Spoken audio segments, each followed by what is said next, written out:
నమస్కారం. ఈ వీడియోలో మనం సర్వీస్ బుక్లో గ్రూప్ ఇన్సూరెన్స్ స్కీమ్ లేదా GIS మరియు Telangana state government life insurance లేదా TSGLIకు సంబంధించిన వివరాల నమోదు గురించి తెలుసుకుందాం. ముందుగా గ్రూప్ ఇన్సూరెన్స్ స్కీమ్ గురించి తెలుసుకుందాం. ప్రతి ప్రభుత్వ ఉద్యోగి తన సేవా కాలంలో GIS చందా చెల్లించాలి. ఈ చందా 15, 30, 60 లేదా 120 రూపాయలతో ప్రారంభించవచ్చు. ఈ చందా ప్రారంభించిన తేదీ నుండి అక్టోబర్ 31 వరకు నమోదు చేయించుకోవాలి. ఇందులో 15 రూపాయలు ఒక యూనిట్గా లెక్కించబడుతుంది. 15 రూపాయలు ఒక్క యూనిట్ B గ్రూప్, 30 రూపాయలు 2 యూనిట్లు C గ్రూప్, 60 రూపాయలు 4 యూనిట్లు B గ్రూప్, 120 రూపాయలు 8 యూనిట్లు A గ్రూప్గా వర్గీకరిస్తారు. ఉపాధ్యాయులందరికీ సాధారణంగా B గ్రేడ్ అంటే 60 రూపాయల చందాతో ప్రారంభిస్తారు. ఈ గ్రూపులను ప్రభుత్వం విడుదల చేసే ఉత్తర్వుల ఆధారంగా స్కేల్కి అనుగుణంగా నిర్ధారిస్తారు. ఉద్యోగి రిటైర్మెంట్ తర్వాత మొదటి చందా నుండి చివరి చందా వరకు కట్టిన మొత్తానికి వడ్డీ కలిపి ఫైనల్ అమౌంట్ పేమెంట్ చేస్తారు. సర్వీస్లో ఉన్నప్పుడు ఉద్యోగి మరణిస్తే ఆనాటి వరకు చెల్లించిన మొత్తం వడ్డీతో పాటు ప్రతి యూనిట్కు 15,000 రూపాయల చొప్పున ప్రభుత్వం ఇన్సూరెన్స్ సొమ్ము చెల్లిస్తుంది. GIS ప్రారంభ పట్టికలో మీ యొక్క నెలవారీ అమౌంట్ మరియు మీ పేరు వీడియోలో కనిపిస్తున్న విధంగా రాయాలి. GIS ఎన్హాన్స్మెంట్ పట్టికలో మీ యొక్క నెలవారీ ఎన్హాన్స్మెంట్ అమౌంట్ మరియు మీ పేరు వీడియోలో కనిపిస్తున్న విధంగా రాయాలి. GIS చందాలో ఏదైనా పెంపు జరిగితే దానికి సంబంధించిన వివరాలు, కొత్త చందా ఎంత, ఎప్పటి నుంచి అమలులోకి వస్తుందన్న విషయాలు నమోదు చేయించుకోవాలి. దీన్నే GIS ఎన్హాన్స్మెంట్ అంటారు. ఈ మార్పులు కూడా ప్రభుత్వం ఇచ్చే ఉత్తర్వుల ఆధారంగా స్కేల్ను బట్టి అమలవుతాయి. ఇప్పుడు మనం TSGLI గురించి కొన్ని ముఖ్యమైన విషయాలు తెలుసుకుందాం.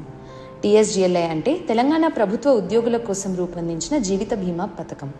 తెలంగాణ ఏర్పడక ముందు దీనిని APGLI అని పిలిచేవారు. ఈ పథకంలో 21 నుండి 53 సంవత్సరాల మధ్య వయసు ఉన్న ఉద్యోగులు భాగస్వామ్యం కావచ్చు. వారు ప్రతిపాదన ఫారంలను నింపి సంబంధిత కార్యాలయానికి సమర్పించి పాలసీ బాండ్లను పొందవచ్చు. ఈ ప్రతిపాదనల్లో ఉన్న ప్రశ్నలకు సమగ్ర సమాధానాలు ఇవ్వాలి. ఈ దస్త్రాలను జిల్లా బీమా కార్యాలయానికి పంపించాల్సిన బాధ్యత DDO గారిదే. 53 సంవత్సరాలు దాటి ప్రతిపాదనలు పంపిన వారికి పాలసీలు జారీ చేయరు. ఫైనల్ సెటిల్మెంట్ సమయంలో ప్రతి 1000 రూపాయల పాలసీ మొత్తానికి అమలులో ఉన్న బోనస్ రేట్ ప్రకారం బోనస్ చెల్లిస్తారు. TSGLI పాలసీలు కోర్టు జప్తులకు లోబడవు.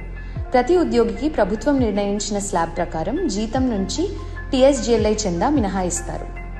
ఉద్యోగి తన మూల వేతనంలో 20% వరకు చందా పెంచుకోవచ్చు.